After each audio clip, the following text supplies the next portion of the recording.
நான் கூட சின்ன வயசுல இந்த கம்ப்யூட்டருக்குலாம் வைரஸ் வந்துருச்சு அப்படின்னா, மனுஷனுக்கு வர்றதுலாம் எப்படி அந்த கம்ப்யூட்டருக்கு வருது அப்படின்னு கன்ஃப்யூஸ் ஆயிட்டு தான் இருந்தேன்.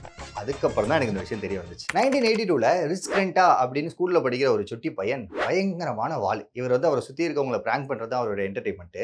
அந்த மாதிரி அவர் என்ன பண்ணியிருக்காருன்னு பார்த்தீங்கன்னா, அவர் ஸ்கூல்ல இருக்க ஆப்பிள் 2 அப்படிங்கிற கம்ப்யூட்டர்ல போயிட்டு ஒரு ப்ரோகிராம கோட் பண்ணியிருக்காப்ல. அந்த ப்ரோகிராம்ல அவர் என்ன பண்ணியிருக்காருன்னு பார்த்தீங்கன்னா, இப்ப யாராவது அந்த கம்ப்யூட்டர்ல வந்து ஒரு ஃப்ளாப்பி டிஸ்க்க போடுறாங்கன்னு வச்சுக்கோங்களேன். இந்த ப்ரோகிராம் கோடு அவங்களுக்கு தெரியாமயே இந்த ஃப்ளாப்பில போயிட்டு காப்பி ஆயிரும். அதுக்கப்புறம் இந்த ஃப்ளாப்பிய எடுத்துட்டு போயிட்டு வேற கம்ப்யூட்டர்ல போடும்போது, அந்த ஃப்ளாப்பி டிஸ்க்ல இருக்க இந்த புரோகிராம் கோட் அந்த கம்ப்யூட்டருக்கும் உள்ள போய் தெரியாம உட்காந்துக்கும். பயப்பிடிச்சிட்டான். எல்லாம் டெக்னாலஜி.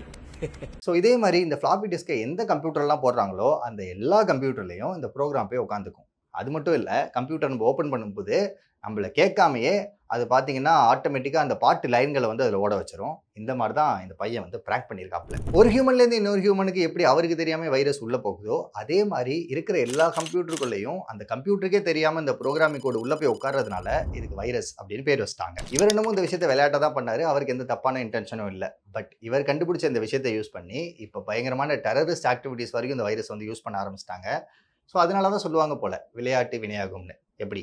மாறலோட முடிச்சனா?